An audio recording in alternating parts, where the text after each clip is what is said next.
निकिता सिंघानिया की वजह से ना जाने कई लड़कियों के साथ, कई औरतों के साथ गलत हो जाएगा। मैं कहती हूँ आज हो क्या गया है हमारे सोसाइटी को, पैसा इतनी बड़ी चीज हो गई। अतुल सुभाष के पूरे परिवार के साथ में बस एक अस्थि बचा हुआ है अतुल का, लेकिन पूरा देश शर्मसार है कि ऐसी सुसाइड की घटना, वो भी एक ऐसा सॉफ्टवेयर इंजीनियर, 90 लाख का पैकेज था उनका, और कैसे इस तरीके से इस घटना को अंजाम दिया है।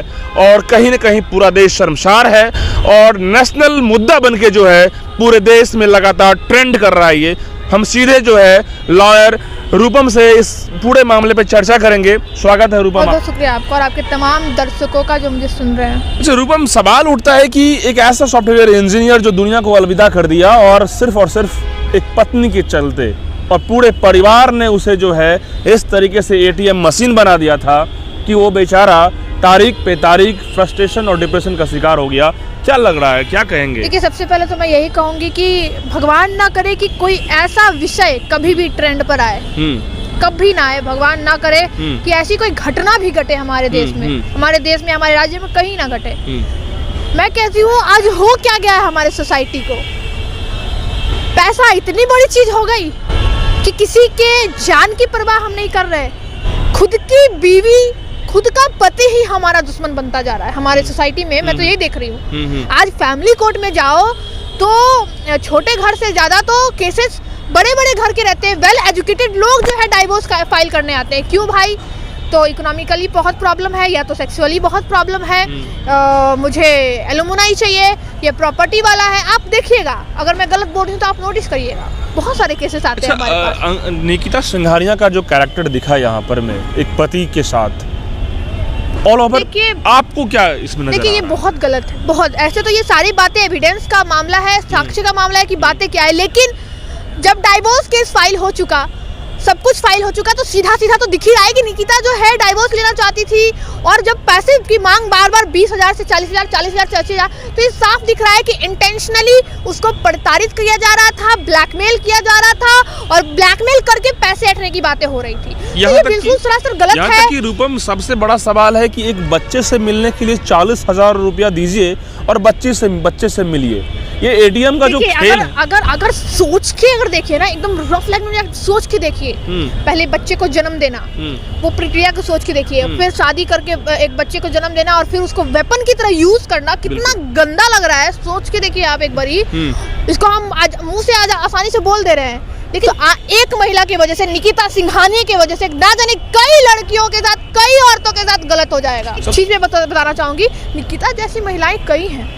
जैसे क्या है कि हम लोग भी वेल एजुकेटेड हैं, हम भी कहीं शादी करेंगे तो हमारा होगा कि हमारे इन-लॉज तो बहुत डरेंगे कि भाई ये तो लॉयर है निकिता, और वो एक एग्जाम्पल सेट करके चली गई कि लड़कियां ऐसा ऐसा कर रही है आज के सिनेरियो में, मतलब ये भी गलत होगी, ये भी मेरे बेटे पे केस कर देगी। तो हम क्यों ना हम गवार औरत को उठा के ले आए भाई। अब एक बात बोल रही हूँ मैं, कि कहीं न कहीं निकिता सिंघानिया ने खुद इतनी बड़ी मतलब कि गंदगी वाला काम करके पूरे महिला समाज को उन्होंने जो है बदनाम कर दिया। बहुत सारी चीजें हैं, और सारी महिला तो ऐसी नहीं है, लेकिन एक महिला कलंक, एक महिला अगर उस तरीके से निकल जाए ना तो सारी महिलाओं को नाप दिया जाता है एक ही तरह। कहीं न कहीं आज हमारे देश के अंदर में महिलाओं की बात जब की जा रही है तो अंकिता सिंघानिया एक पढ़ी लिखी थी, जॉब कर रही थी। क्या शॉर्ट मैं तो यही कहूंगी, पुरुष प्रधान देश में आज पुरुष प्रताड़ित है। इस पुरुष प्रधान देश में पुरुष प्रताड़ित है। वाकई लड़कियों से खेलने की चीजें नहीं है। मैं खुद लड़की हूँ, लेकिन मैं बोलती हूँ अगर मुझे कोई छेड़ दे तो मैं तो सच में उंगली तोड़ दूंगी। लेकिन रेलेवेंट इशू ये भी आ रहा है, साइकोलॉजिकल की बात करें, मेंटली की बात करें, और इसमें ओपन डिस्कशन होनी चाहिए। जिस तरीके से अतुल ने एक्सप्लेन किया कि निकिता सिंघानिया मुझे इस तरह से प्रोवोक करती थी कि मुझे प्राइवेट पार्ट को लीक करो, ये करो, शक करो, तो डैट मीन्स ये एग्री नहीं होना, और डैट मीन्स ये भी तो लॉ इसमें काम करना चाहिए कि लॉ क्या कहता है। देखिए, तो इसका मतलब ये है कि वो कंसेंट नहीं दे रहा है लड़का का भी। वाकई इसमें बहुत बड़ी बात है। लड़कियों के लिए जब रेप होता है तो लड़कियों के लिए कहा जाता है विदाउट कंसेंट अगर आप लड़की के साथ कोई भी इस तरीके के रिलेशन बनाते हैं तो आप रेप में आ जाते हो। बट लड़कों के लिए वाकई लड़के भी कभी कभी वो फ्रीली कंसेंट नहीं देते, ठीक है, जैसा इस केस में मैं देख पा रही हूँ। तो लड़कों के लिए भी कानून होना चाहिए कि अगर आप कंसेंट ऐसे है, आप कॉन्ट्रैक्ट एक्ट के अंदर जाओगे तो कंसेंट बहुत बड़ी चीज है, बहुत बड़ी चीज। तो आप इस तरीके से भी केस फाइल कर सकते हो सकता है लॉ नहीं हो, लेकिन एक जजमेंट नया तैयार होके आ जाए। कभी भी कोई भी नया जजमेंट, जो चीज लॉ में नहीं होती है ना, जो चीजें लॉ में अभी तक लॉ में, मैं बता रही हूँ, जब जजमेंट आता है तो वो एक लॉ बन जाता है। ठीक है, कभी भी कोई भी जजमेंट अगर सुप्रीम कोर्ट या हाई कोर्ट देती है तो हाई कोर्ट का जो जजमेंट है वो सारे लोअर कोर्ट पे बाइंडिंग हो जाता है, और जब सुप्रीम कोर्ट का जजमेंट होता है तो वो सारे लोअर कोर्ट और हाई कोर्ट पे बाइंडिंग हो जाता है। तो ये लॉ बन सकता है, लॉ बन सकता है। लेकिन अभी जो है मैरिटल जो पति पत्नी के जो रिश्ते हैं उसमें इस तरह के कोई केसेस नहीं देखा जाता है, ना कोई रेप देखा जाता है, ना यदि एग्री नहीं भी है तो भी उसको आप नॉर्मल ले सकते। The reason being all the boys think, all the men think about it कि जो भी लॉज बने हैं सारी लड़कियों के लिए बने हैं, अगर हम फाइल करते हैं केस तो हम ही फंसेंगे भाई। क्यों केस ही फाइल करना, चुपचाप से सेटलमेंट कर लो। तभी तो ये एग्री हो रहे थे ना, और ये टॉर्चर पे टॉर्चर सह रहे थे। लेकिन वाकई ये एक ऐसा केस है जो बहुत सारी सिनारियों को शो करेगा। लेकिन क्रूएल्टी के आधार पे ये मामला तो बड़ा होगा ना, बहुत बड़ा होगा। छोटा मोटा मामला है ही नहीं। क्रूएलिटी हो गई, प्रोवोकेशन हो गया, अबेटमेंट हो गया, अबेटमेंट फॉर सुसाइड। यहाँ पे अबेटमेंट फॉर सुसाइड का सेक्शन तो लगा ही लगा है, जस्ट बिकॉज ऑफ कि अबेटमेंट मतलब किसी को प्रोवोक करना, किसी को उकसाना सुसाइड करने के लिए। आपने ये भी कहा था रूपम एक केस में कि यदि एग्री नहीं है, किसी की मर्जी नहीं भी है, तो लड़का और लड़की सीधे उस पर में आरोप लग जाएगा। हाँ, लग जाता। पति पत्नी यदि आप कंसर्न नहीं है, जो भी मामले हैं, प्राइवेट पार्ट के मामले में मैं बता रहा हूँ।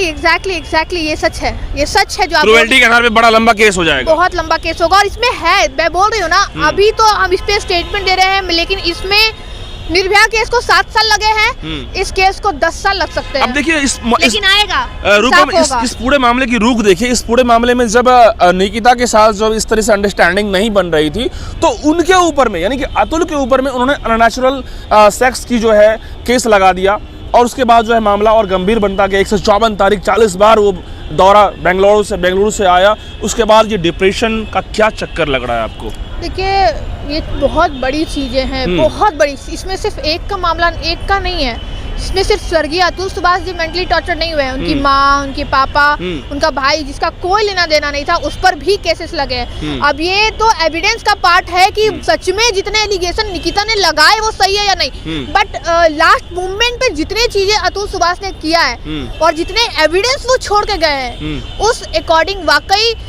बात बहुत किस नेचर की लग रही है। जिस तरीके से अंकिता का गेम है पूरा ऑल ओवर पूरा मैटर में, देखिए ये अभी मैं कैसे बोलूं, जब तक ये प्रूफ नहीं हो जाता। लेकिन अभी तक जितने मामले आपके नॉलेज में आया है, क्योंकि देखिए मैं बता रही हूँ इसको, मैं इसलिए नहीं बोल रही क्योंकि कुछ चीजें जो हैं हम लोग तो देख रहे हैं, हम लोग सिंपैथी की तरह देख रहे हैं, एक मोरल व्यू की तरह देख रहे हैं, बट एज पर लॉ अगर देखा जाए तो अतुल सुभाष जी जो है कुछ चीजों को अपने खिलाफ छोड़कर चले गए।